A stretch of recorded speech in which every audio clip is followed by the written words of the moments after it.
when there's no more hope is left in me।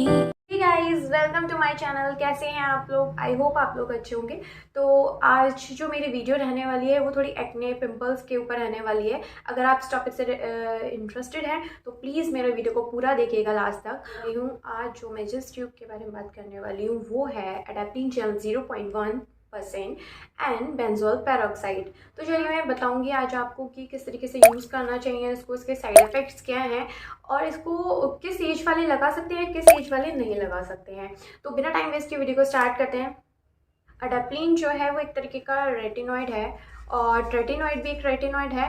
तो आप अडेप्लिन use करना चाहते हो तो अच्छी बात है, क्योंकि वो ट्रेटिनॉइड के अकॉर्डिंग अडेप्लिन कम इरिटेटिंग होती है और जो ट्यूब है वो बिना प्रिस्क्रिप्शन के आपको कहीं नहीं मिल सकता है। तो अडेप्लिन जो है वो ओवर द काउंटर अवेलेबल है, आप कहीं से भी जाके ले सकते हो।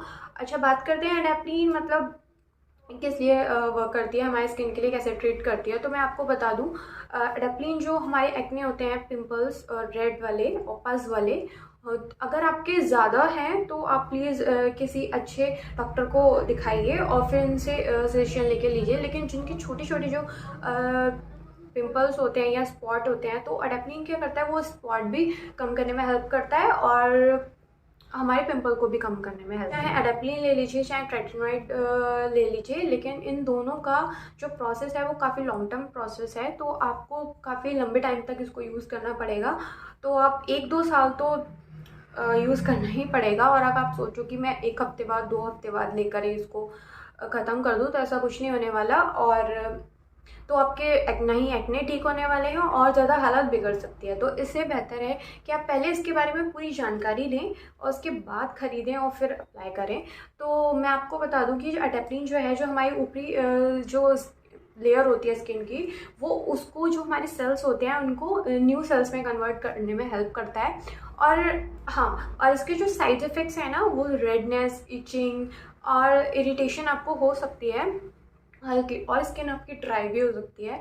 अगर आपकी ऑयली स्किन है तो शायद कम इरिटेट करे आपको, लेकिन अगर आपकी ड्राई स्किन है तो आपको काफ़ी इरिटेट कर सकती है। लेकिन कोई बात नहीं, इसका भी मैं आपको सोल्यूशन बताऊंगी, आप मेरी वीडियो एंड तक देखना।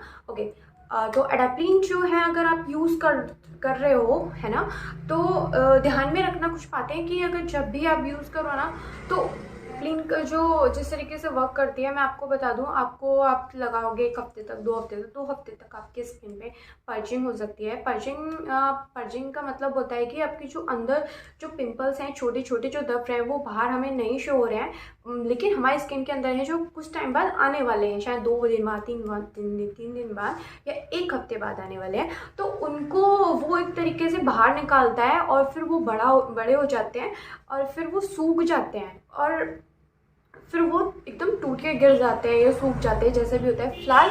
और पीछे भी कोई भी उसका बैक्टीरिया नहीं छोड़ते हैं। तो इस तरीके से वर्क करता है ये एडाप्लिन। तो आप ध्यान रखें, अगर आप घबराएं नहीं कि हमारी स्किन पे तो इसे लगा के और पिंपल्स बढ़ रहे हैं, तो ऐसा कुछ नहीं है, ये सिर्फ इसका साइड इफेक्ट है। और दूसरी चीज़ क्या, अगर आप कोई भी चीज़ लगाओगे तो ऐसे ही तो टूट के नीचे नहीं गिर जाएगी ना। आपको किसी चीज़ को, पौधे को भी उखाड़ना है तो आप जड़ से उखाड़ोगे तभी तो वो जड़ खत्म होगी ना, तो वहाँ से तो नहीं जाने वाला ना पौधा। तो इसी तरीके से हमारे पिंपल्स और एक्ने होते हैं। तो जब आपकी पर्जिंग हो रही होगी तो आपको घबराने की कोई ज़रूरत नहीं है, आप नॉर्मल बिहेव करो, आपको रोने धोने की कोई ज़रूरत नहीं है, आप टेंशन भी मत लो। ये आप लगाओगे, कोई और लगाएगा तो होगा ही होगा, और आपको डॉक्टर सजेस्ट करे तो आपको भी तब भी लगाना पड़ेगा ना, मैं नहीं लगा रही है ना। तो ऐसा नहीं होना चाहिए। आपको उस पूरे प्रोसेस को जानने के बाद उसको पूरी तरीके से फॉलो करना चाहिए। और ऐसा नहीं है कि मैं आपको बिना यूज़ करे आपको सजेस्ट कर रही हूँ चीज़ें, मैंने भी यूज़ किया और मेरे साथ भी हुआ है। फिलहाल मैंने अभी छोड़ रखा है, मेरा ख़त्म हो गया ट्यूब, तो मैं कुछ टाइम बाद लूँगी और फिर से अप्लाई करूँगी, क्योंकि मुझे टाइम नहीं मिल पा रहा था। फिलहाल सब कुछ छोड़ते हैं, हम एडाप्लिन के बारे में बात करते हैं। आपको एडाप्लिन किस तरीके से यूज़ करनी है तो मैं आपका इसका स्किन केयर भी आपको बताऊंगी, लेकिन वीडियो के लास्ट में। अब हम सेकंड ट्यूब के बारे में बात करते हैं, बेंजोल पेरोक्साइड के बारे में। तो बेंजोल पेरोक्साइड क्या है, ये भी एक तरीके का ना एंटीबायोटिक है। मतलब ये हमारे जो स्किन पे जो बैक्टीरिया होते हैं ना, तो इनको कम करने में हेल्प करता है। तो बेंजोल पेरोक्साइड, अगर आप एडाप्लिन के साथ, एक ट्यूब आता है एडाप्लिन प्लस करके विद एडाप्रीन विद बेंजोल पेरोक्साइड, वो काफ़ी अच्छा ट्रीट करता है आपके अगर आपके मोटे मोटे पास वाले दर्द वाले पिंपल्स हैं या एक्ने हैं जो भी हैं, तो उनको कम करने में हेल्प करेगा आपको। और आपको उसका जो रिजल्ट है ना वो काफ़ी फास्ट मिलेगा। ये जो सेल होते हैं उन सेल को रीजनरेट करता है और हमारे स्किन को, जो हमारी बेकार स्किन होती है उसको निकालने में हेल्प करता है और हमारे पिंपल भी चले जाते हैं। लेकिन ये भी मैंने आपको बताया ना, ये आपका लॉन्ग टर्म प्रोसेस है, तो आपको इसको कंटिन्यूटी बना के रखनी पड़ेगी। बेंजोल पेरोक्साइड से आपको पर्जन भी होगी डेफिनेटली। और मैं आपको बता दूं, आप कोई भी ट्यूब लगाओगे ना एक्ने या पिंपल वाला, तो वो अगर अच्छा होगा, अच्छे तरीके से ट्रीट करता होगा, तो वो आपकी स्किन पे पर्जिंग करेगा। और ये एक अच्छी बात है कि आप पर जो कि मतलब कुछ महीने परेशान रहेंगे आप या कुछ हफ्ते परेशान रहेंगे, लेकिन उसके बाद जो आपको रिजल्ट मिलेगा ना वो बहुत बढ़िया दिन मिलने वाला है। और इसलिए मैं बोल रही हूँ कि आप इसको लॉन्ग टर्म तक यूज़ करें और फिर इसका रिज़ल्ट देख सकते हैं आप खुद ही। लेकिन आपको कुछ 4 मंथ तक तो आप मतलब लगाएंगे तो इतनी जल्दी रिजल्ट नहीं मिलेगा। तो मैंने जैसे बोला लॉन्ग टर्म प्रोसेस है, तो आपको 1 साल या 1.5 साल भी लग सकता है और कम भी लग सकता है। जिसके पिंपल्स जैसे स्टार्ट ही हुए हैं तो शायद जल्दी हेल्प करे। तो ये पर्च होने के बाद आपकी स्किन को मतलब काफ़ी अच्छा लगेगा कि आपकी स्किन सही हो गई है। लेकिन आपको ऐसा नहीं करना है कि अगर अरे मेरी स्किन तो सही हो गई तो मुझे तो आप यूज़ करना बंद कर देना चाहिए। तो नहीं, अगर आपके पिंपल्स ख़त्म हो गए हैं लेकिन फिर भी आपको यूज़ करना कंपलसरी है। आप फिर भी अगर आपके 1.5 साल में चले गए हैं तो आप 6 मंथ एक्स्ट्रा लगा लो। लेकिन हाँ, डोज हमेशा याद रखना। अगर आपको जब स्टार्ट करना है ना बेंजोल पेरोक्साइड, तो आपको एक तो आता है 5% और एक आता है 2.5%। तो आप स्टार्ट करें, अगर आप बिगनर हैं तो 2.5% से स्टार्ट करें, मैं आपको सजेस्ट करूँगी।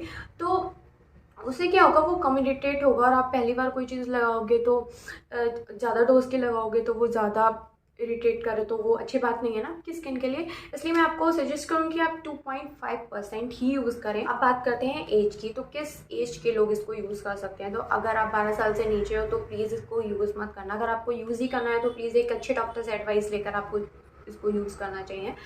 और दूसरी चीज़ मैं आपको बोलूँगी कि आपको इसके साथ साथ एक अच्छा स्किन केयर करने वाला है जो मैं आपको वीडियो क्लास में बताने वाली हूँ। तो प्लीज़ आप वो स्किन केयर बिल्कुल भी स्किप मत करना। अगर वरना आप ऐसे ही लगा लोगे तो कुछ नहीं होने वाला आपकी स्किन के साथ और आपके पिंपल्स और बढ़ जाएंगे, इरिटेट होंगे। आती है कि हम इसको यूज़ कैसे करें। तो आप याद रखें कि मैं एडाप्रीन जेल 0.1% एंड बेंजोल पेरोक्साइड दोनों के बारे में बता रही हूँ। तो आप ये दोनों का सेम स्किन केयर है, आप ध्यान में रखना। और हाँ, सबसे पहले आपको क्या करना है, आप जब भी इसको फेस पे अप्लाई कर रहे हो ना, चाहे एडेप्रीन यूज़ कर रहे हो चाहे कोई भी ट्यूब यूज़ कर रहे हो, आप बेंजोल पेरोक्साइड, इनफैक्ट आप मॉइस्चराइजर भी यूज़ कर रहे हो ना, तो मैं आपको सजेस्ट करूँगी कि आपके जो हैंड है ना इन पे भी बैक्टीरिया होते हैं। तो आप कि कोई भी चीज़ फेस पे अप्लाई करने से पहले आप अपने हाथों को क्लीन कर लीजिएगा। हमेशा अपने पास एक अच्छा हैंड वॉश रखिए। और जब भी आप कोई भी स्किन केयर करने जा रहे हैं तो प्लीज़ हैंड वॉश कर लीजिए। फिलहाल मेरे पास तो ये हिमालय का है, आप देख सकते हो। मैं जब भी जाती हूँ तो उसको मैं यूज़ करती हूँ। पहले तो अपने हाथों को क्लीन करिए फिर कोई भी चीज़ अप्लाई कीजिए। चलिए बात करते हैं कि फिर उसके बाद क्या करना है। आपको हैंड वॉश कर लिया, फिर आपको फेस वॉश करना है। और फेस वॉश ऐसा यूज़ करना है जो फ्रेगरेंस फ्री हो, जैसे कि सेटाफिल जेंटल क्लिनजर आता है और उसमें ना तो कोई कलर होता है ना ही कोई फ्रेगरेंस होती है, तो आप इस यूज़ कर सकते हो उसको। और इसमें हाँ, अगर ये मतलब जो फेस वॉश है ना बहुत अच्छा है और मैं इसके बारे में एक किसी ने डिटेल वीडियो बनाऊँगी आपके लिए। फ़िलहाल मैं ये सजेस्ट कर रही हूँ। और जब फेस वॉश करने के बाद इस स्किन को 5 या 4 मिनट तक पैट ड्राई कर लीजिए अपनी स्किन को। पैट ड्राई करने के बाद क्या होगा कि अगर थोड़ा सा वाटर है, हम नहीं चाहते ना हमें एक पानी और ट्यूब के साथ कोई भी रिएक्शन हो और फिर हमारी स्किन और ख़राब लगने लगे, तो वो हम नहीं चाहते हैं। तो पैट ड्राई करने के बाद उसके अगर आप फर्स्ट टाइम यूज़ कर रहे हो तो पहले आप एक अच्छा मॉइस्चराइज़र यूज़ कीजिए। एक सिंपल का वाटर वाला मॉइस्चराइज़र आता है वो यूज़ कर लीजिए, नहीं तो एक सेटअप लोशन आता है। लेकिन मैं आपको, अगर आप की ऑयली स्किन है तो मैं आपको सजेस्ट करूँगी कि आप डे में जो है सिंपल वाला यूज़ कीजिए, और नाइट में हम थोड़ा ज़्यादा मॉइस्चराइज़र की नीड होती है, तो आप नाइट में सेटाफिल का लोशन यूज़ कर सकते हैं फेस पे। और हल्का फिर मॉइस्चराइज़र लगाने के बाद जब अच्छे से एब्जॉर्ब हो जाए, एब्जॉर्ब होने के बाद मतलब कुछ सेकंड या 50 सेकंड के बाद आपको, या 1 मिनट बाद क्या करना है कि आप जो जेल लेना है, पी साइज अमाउंट लेना है, और फिर वो पी साइज अमाउंट लेने के बाद वो हल्का हल्का यूज़ करना है, ज़्यादा अमाउंट बिल्कुल भी यूज़ नहीं करना है। अगर आप सोचो कि हम ज़्यादा ट्यूब लगाएंगे तो हमारा जो पिंपल है वो जल्दी ठीक होगा, बिल्कुल भी नहीं होगा। या आप ये क्या करेगा कि आपके जो पिंपल है ना उसको जला देगा, और एक ब्राउन सा बहुत गंदा सा स्पॉट पड़ जाएगा, जो कि हमारे लिए ठीक नहीं है ना। वो रेडनेस, इचिंग और स्किन जो पीलिंग हो सकती है आपके साथ। तो आप इन बातों को ध्यान में रखिए कि ये ट्यूब यूज़ कीजिएगा, और कभी आप डर जाओ स्किन पीलिंग हम तो बंद कर रहे हैं, तो ऐसा प्लीज़ मत कीजिएगा। आपको प्रॉपर स्किन केयर करना है। और उसके बाद क्या करना है कि आपको जब अपने ट्यूब लगा लिया ना, ट्यूब लगाने के बाद आप फिर जैसे आपके मतलब स्किन केयर में होने लगी ये चीज़, तो आपको क्या करना है, अगर आप चाहो ना तो पहले ट्यूब लगा लो फिर मॉइस्चराइज़र लगा लो, और अगर पहले मॉइस्चराइज़र लगा लो तो फिर ट्यूब लगा लो, जैसा आपका मन करे वैसा करो। ओके, ये और अपनी जो स्किन केयर रूटीन है उसको आप प्रॉपर फॉलो कीजिए। और हाँ, सबसे ज़रूरी बात, आपको जब भी बाहर निकलना है ना, तो बाहर निकलने से पहले आप 30 मिनट पहले, मैं आपको हमेशा बोलती हूँ कि सनस्क्रीन अप्लाई करो फिर बाहर निकलो। चाहे आपको कोई भी प्रॉब्लम, स्किन प्रॉब्लम हो या नहीं हो, आपको सनस्क्रीन अप्लाई करनी है तो करनी है। ओके, आप अपने बिल्कुल आदत बना लो कि हाँ मुझे सनस्क्रीन अप्लाई करनी है, कुछ भी हो मुझे सनस्क्रीन अप्लाई करनी है। और बाहर निकलने से पहले 30 मिनट पहले आपको सनस्क्रीन अप्लाई करनी है। जब भी सनस्क्रीन यूज़ कर रहे हो ना, तो मैं आपको हमेशा सजेस्ट करूँगी कि आप फिजिकल सनस्क्रीन यूज़ कीजिए, और फिजिकल सनस्क्रीन बहुत अच्छी होती है और आपको यूज़ करनी चाहिए। अगर आप बेंजोल पेरोक्साइड या एडाप्लिन जेल जैसे कोई भी क्रीम यूज़ कर रहे हैं ना, ध्यान में रखिए कि बेंजोल पेरोक्साइड या आप एडाप्लिन जैसे कोई भी जेल यूज़ कर रहे हो ना, तो प्लीज़ आप सनस्क्रीन ज़रूर अप्लाई करिए। फिर बाद में आप बोलोगे कि मेरे को कोई फ़ायदा नहीं हुआ, मेरी ये स्किन जो है वो बहुत ज़्यादा ख़राब लगने लगी है। तो अगर आप सनस्क्रीन अप्लाई नहीं करोगे तो आपकी जो स्किन है पहले से भी डरावनी दिखने लगेगी, तो आप प्लीज़ ऐसा मत कीजिएगा।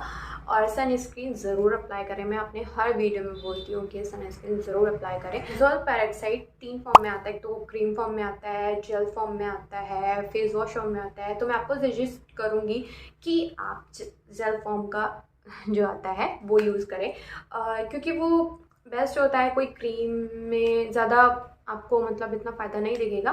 फिलहाल आप अगर आप अपने एक्ने को अच्छे से ट्रीट करना चाहते हैं तो प्लीज़ जेल फॉर्म में यूज़ करें। बेंजोल पेरोक्साइड जो है ना वो 2 तरीके के ट्यूब में आता है, कैपिडियो करके आता है, और साइड में फोटो दूसरे वाले की दे दूँगी, आपको जो अच्छा लगे वो लगाइए।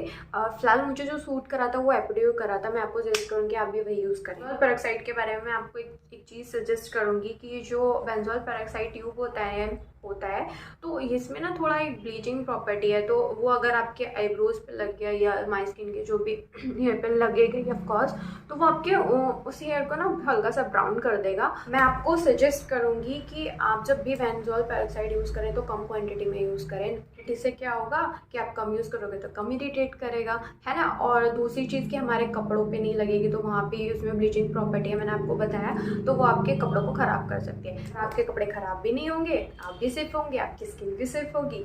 ठीक, मैंने इन जो भी ट्यूब्स के बारे में आपको बताया, इन ट्यूब्स की सारी जो ज़रूरी इंफॉर्मेशन होती है वो मैंने अच्छे से कवर कर लिया होगा, और मैं इन दोनों ट्यूब्स की लिंक डिस्क्रिप्शन में देने वाली हूँ, तो अगर आपको वहाँ से खरीदना है तो आप वहाँ से खरीद सकते। मेरा वीडियो अच्छा लगा हो तो प्लीज़ लाइक कीजिएगा, और आपको ऐसे ही अच्छे वीडियोस चाहिए तो मेरे चैनल को सब्सक्राइब कीजिएगा। आपके एक लाइक से, एक शेयर से मेरे को मोटिवेशन मिलेगी, और आप आई होप आप इस मोटिवेशन को कभी ख़त्म नहीं होने दोगे। आपको कोई भी डाउट हो तो आप कमेंट बॉक्स में कमेंट करके मेरे को क्वेश्चन कर सकते हो, मैं आंसर करने वाली हूँ। Okay, bye, thank you. Did you get ready in the dark or something? 'Cause you look like a beautiful nightmare.